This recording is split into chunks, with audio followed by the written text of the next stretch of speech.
మాట చెప్పి ముగిస్తాను. ఒక సహోదరి నమ్మకంగా ప్రార్థన చేసుకుంటుంది, ప్రభు సన్నిధికి వెళ్తుంది, ఉపవాసాలు ఉంటుంది, కన్నీరు కారుస్తుంది, చాలా పేదరికంలో ఇలాంటి సభలు పెడితే తీసుకొచ్చేసి తనకు స్తోమత మించి తెచ్చి గుప్పిలిప్పేదండి. అందరూ అంటారు, ఇన్ని సంవత్సరం భక్తి చేస్తున్నావు కదా, నీ భర్త మారాడా? వాడు పచ్చి త్రాగుబోతు, కోట బియ్యం తీసుకుపోయి అమ్ముకొని తాగేంత పనికి మారాడండి. ఒక మాట చెప్పాలంటే పచ్చి త్రాగుబోతు. అందరూ అంటారు, నీకెందుకు ఈ భక్తి, ఇన్ని సంవత్సరం చేస్తుంది, భర్త మారాడా? అవని చెప్పేవాడు ఒకటే, దేవుడు చూస్తున్నాడులే, మారుస్తాడులే. ఏంది మొహం మార్చేది? 10 సంవత్సరాలు మందిరంకి వెళ్తున్నావు, 10 సంవత్సరాలు నీ బ్రతుకు అలాగే ఏడ్చింది, నీ భర్త మారలేదు, నీ కుటుంబం సమృద్ధి లేదు, మా దేవుడు గొప్పోడు గొప్పోడు చెప్పుకుంటున్నావు, ఏంటి భక్తి అని చెప్పి ఇరుగు పొరుగు అందరనే మాటలు. అయినా భక్తి మానుకోలేదు, ప్రార్థన చేసుకుంటూ ఉంది. అద్భుతం చెప్పమంటారా? అద్భుతం చెప్పమంటారా?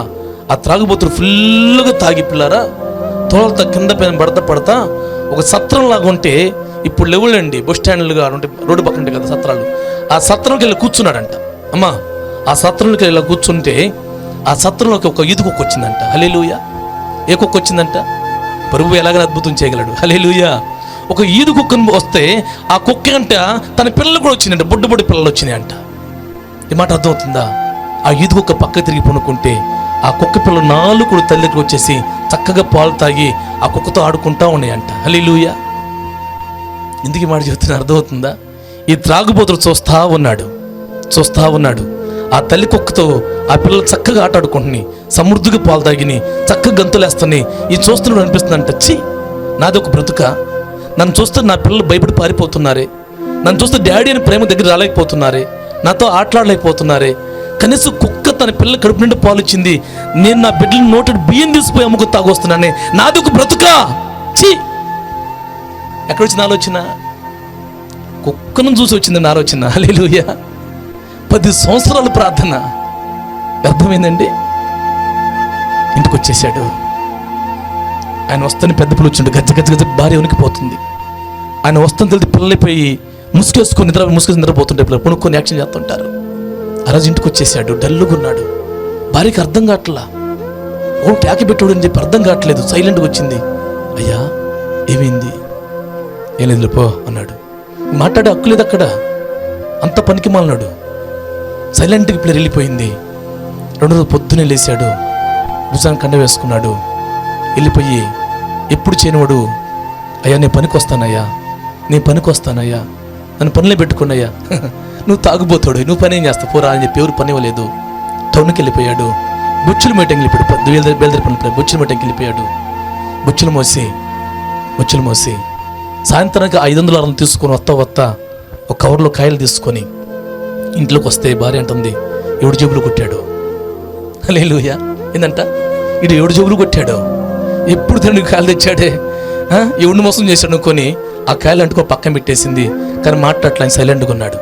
ఏమో అర్థం కావట్లేదు, ఎందుకు సైలెంట్గా ఉంటుంది అర్థం కాలేదు. 2 రోజులు వెళ్ళిపోయాడు, అదే పని చేశాడు. వస్తా ఇంట్లో కొత్త చూశాడు, కొరత ఏంటో తీసుకొచ్చేసాడు.